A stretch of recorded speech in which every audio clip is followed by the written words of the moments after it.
natin gamitin yung microphone.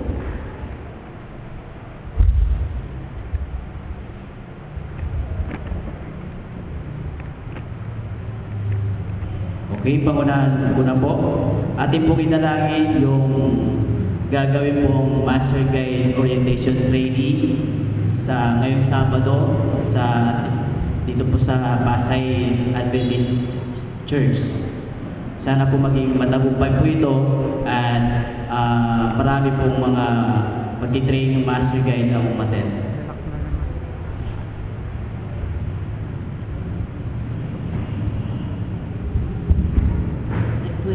Prayer ko sa anak ko. Pasalamat ako pagkuha ko ng nagpabinigal ako sa kidney. Walang group na nakita. So, hindi ako binigyan ng resita kaya wala akong sakit. Pero sa ibang buwan ko sa level profile, mataas ang uric acid ko. So masama din ako mataas with ang kidney. So sana tulungan niyo po sana maging normal. Saka yung anak ko si Lisa na sa Saudi, mayroong problema, sleeping, tawag. Magpapray siya kasi may pagtulog siya, hirapan siya maghinga. Ganun kasi mayroon kasi siyang yung asthma. Yun lang po. Okay.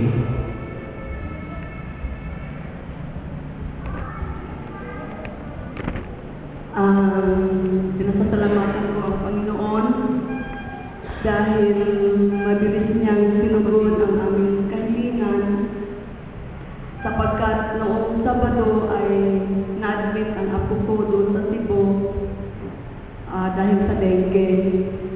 Hanggang Linggo, nag-detect sa akin ang aking anak na patuloy na bumababa ang platelets. Kaya ang sabi ko sa kanila, sabay-sabay tayong mananalangin ngayon din at hanggang hindi gumagaling ang bata.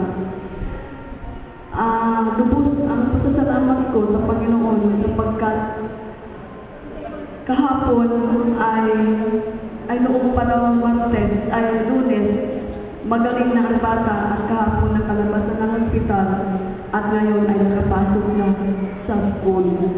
Kaya pinasasalamatan po namin ng labis ang Panginoon.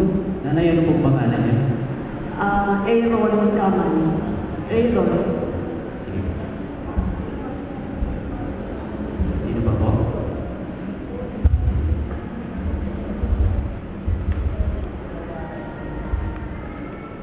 Salamat po sa wala na ako yung nagdilagay ko mga blessing na tinanggap ko hanggang ngayon. Salamat sa Panginoon dahil ako'y kanyang pinagkalooban mo din ng kalakasan, kalusugan ng katawan na dinagdagan niya ng kaarawan. Salamat sa Panginoon sa kaputihan at pagmamahal niya sa akin dahil hindi nahuli ang lahat na dinalik niya ako sa kanyang kawan. At salamat din po sa Panginoon dahil yung nagkaroon ng problema muli ang aking anak nakinig sa aking payo, pabuti naman ang kanyang kalagayan.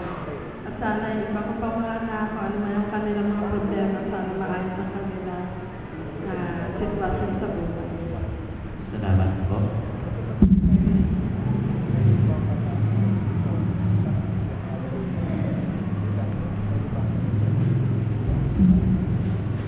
Ako'y nagpapasalamat sa Panginoon dahil nung Sabado ay 3 kami mismo sa bahay. Kami ay sabay-sabay na natrangkaso. Pinasasalamatan ko ang Panginoon dahil pinagalan niya rin kami kaagad. At salamat din dahil pinagalan din ng Panginoon yung aking father na pinagalan ko yung Miyerkules, yung kanya na kayo ng mga pinasasalamatan ko rin dahil puri na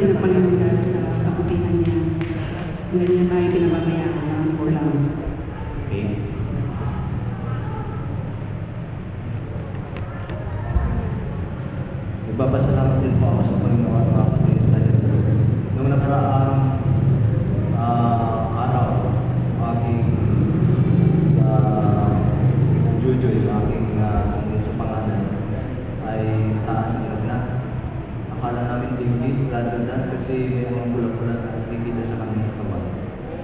Agad-agad kami pumunta diyan sa may singko ng mga kanyang tawa-tawa. At pinainom namin. Tapos kanina ay nakita namin tigdas pala. At nakakabangon na siya ng maayos, nakakatayo na, nakakakaano na. Salamat sa Panginoon sa kanyang pagpapalulong sa atin. At isama din po natin sa panalangin, mga kapatid, ang ating gagawing seminar dito sa ating iglesia ngayong dating ng July 2nd Sabbath para po doon sa enhancement seminar tungkol po ito sa hermeneutics at saka yung apologetics. Sana po ay makinabang tayo at maging maayos ang ating mga paghahanda. Isama din po natin sa panalangin, mga kapatid, ang Timog Company Church. Kasi ngayong darating na 29 itong June ay kanilang 5th anniversary ng Timog Company Church. Sana po ay maging maganda ang programa na kanilang gagawing celebrations sa darating na June 29. Gaganapin ba nila ito sa Quezon, doon sa eskwelahan yata ni yung kapatid ni Brother Juan, Sam Ricos Escalante. Sana ay ang kasama yata kami doon, ay maging mabuti ang ating biyahe ng pagkakataon. So pagpalain tayo sa ng Panginoon at dalangin natin sa Diyos. Okay?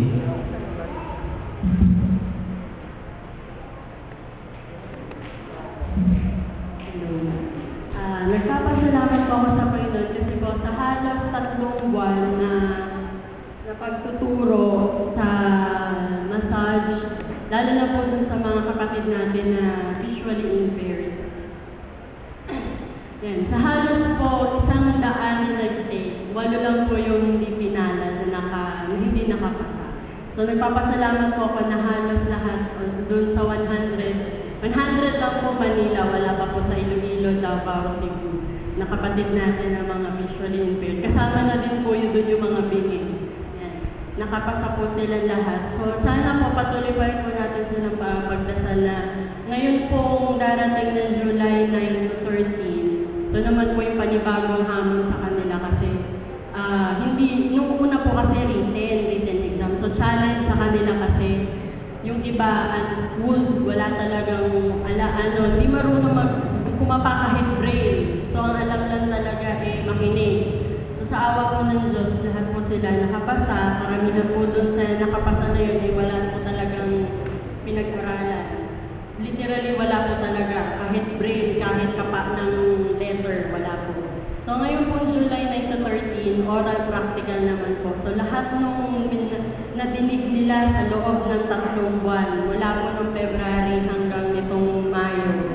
Sana po ay matandaan pa po nila, mag-defend nila na yung kanila pong natutunan. At sabi nga po, maging inspirasyon sila sa ating lahat.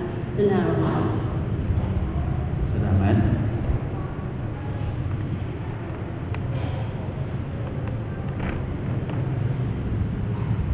May nakalimutan pala ako kasi nag-text sa akin yung kasister natin sa Tanay. Kung naalala ninyo na nag-request ako ng prayer dahil doon sa kapatid natin doon si Brother Roya na may cancer. Sabi niya magaling na daw. Wala na yung kanyang cancer. Wala na yung mga bukol-bukol sa katawan. Nagpapasalamat siya sa Diyos dahil gumaling. Subalit, may kahilingan ulit siya na idalangin din daw natin uli si Brother Roy dahil hindi naman cancer sa katawan kundi sa bisyo naman. Bumalik daw ang bisyo na dati kaya kanyang nihiling na sana'y masave daw ang kanilang marriage dahil sa bisyo ay nag-alala siya baka sila ay magkahiwalay. Kaya inalangin natin na mag-asawang ito si Brother Roya at saka si Grace. Brother Roy.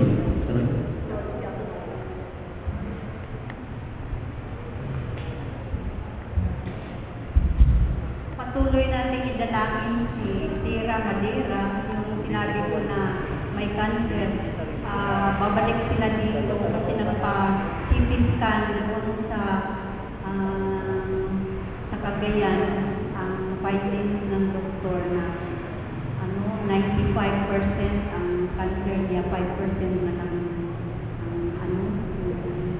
Kaya nag-suggest ang doktor na papuntahin sila dito sa Maynila upang operahan talaga siya, mag-laryngectomy leg niya. At sila ay mag-asawa na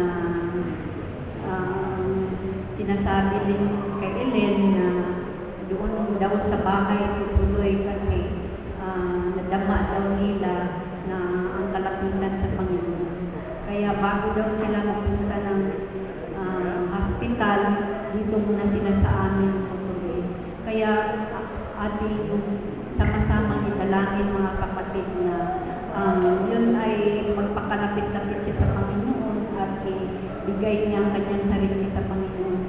At ang ikalawa, yung kapatid ko rin na lagi ko rin hinihiling sa inyo na isama natin sa dalangin, si Alicia Palikpi na lumiliit na rin ang 2 kidney niya at sabi ng doktor na mag-dialysis siya, pero ang sabi naman niya na kung ito man ang binigay ng Panginoon sa akin, tatanggapin ko at handa ako tumanggap kung ano man ang ibigay niya sa akin. Kaya sama-sama natin idalangin mga kapatid.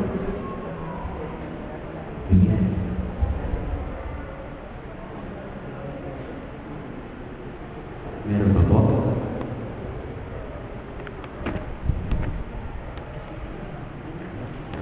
Okay.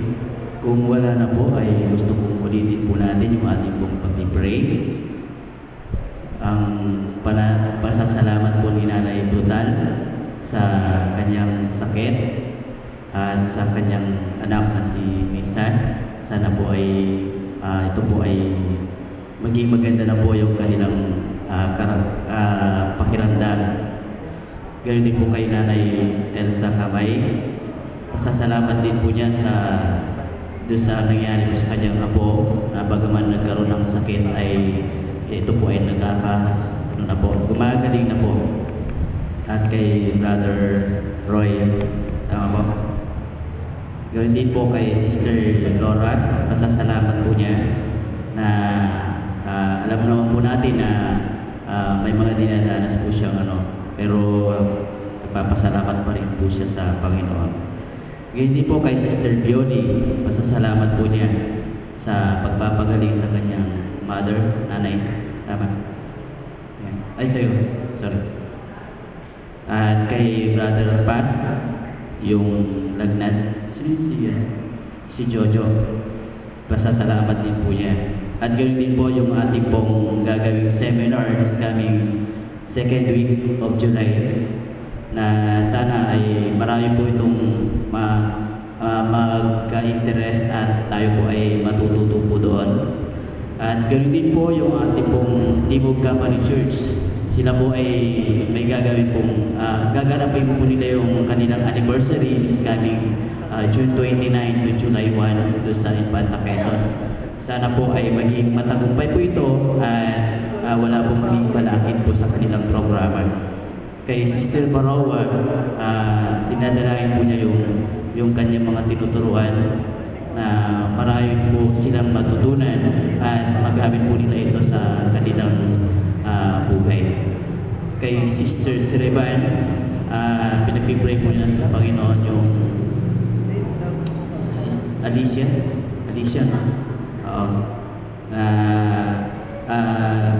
magbigay din po ang ating Panginoon doon ng kagalingan sa kanyang si Alicia na to.